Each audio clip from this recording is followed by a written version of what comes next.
Bonjour Isabelle. Bonjour. Est-ce que tu pourrais juste me rappeler ton parcours professionnel? Oui, je suis infirmière de formation et je suis actuellement formatrice en institut de formation en soins infirmiers. Et toi? Alors moi je suis prof d'histoire géo et je suis formatrice depuis quelques années. Okay. Qu'est-ce qui t'a amené du coup à choisir ce master et à être dans cette formation? Alors c'était vraiment l'intitulé même du master pour l'accompagnement, puisque je souhaitais vraiment ouvrir la réflexion et les compétences sur l'accompagnement professionnel.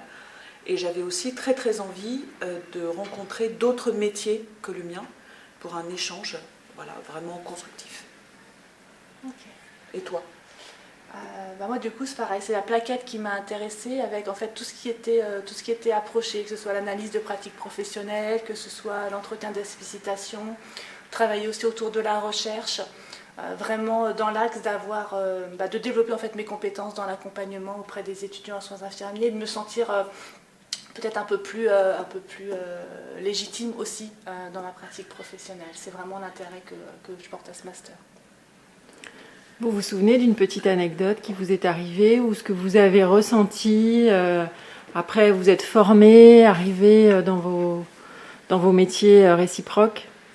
Alors moi je dirais que j'ai beaucoup apprécié le fait de découvrir des nouvelles techniques enseignées par les différents professeurs, d'être mis en situation dans le cadre du cours et de repartir à la fin de chaque cours en me disant que j'allais pouvoir les réinvestir en situation de formation ou en situation d'enseignante, ce qui s'est passé à chaque fois, aussi bien pour le dessin réflexif que pour l'entretien d'explicitation.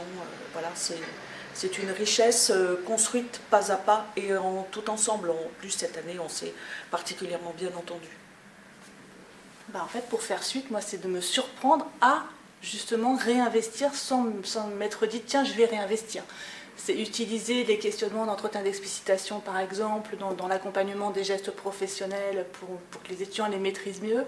C'est réinvestir ce qu'on a fait en analyse de pratique professionnelle, alors que j'étais absolument pas à l'aise avec cette façon de faire. Et de me dire, ah, là, il s'est passé quelque chose, ça y est, je maîtrise un petit peu mieux, je suis plus sûre de moi, ça produit. Vraiment, voilà, me surprendre, en fait, en situation, moi, professionnelle, d'avoir cette ressource et cette richesse qui apparaît sans forcément aller la chercher en fait. Elle arrive, puisque comme on est vraiment sur l'expérientiel aussi, on se met nous en tant que formés en situation, et pour le coup ça favorise vraiment après la mise en œuvre dans le métier qu'on exerce en fait. Merci beaucoup.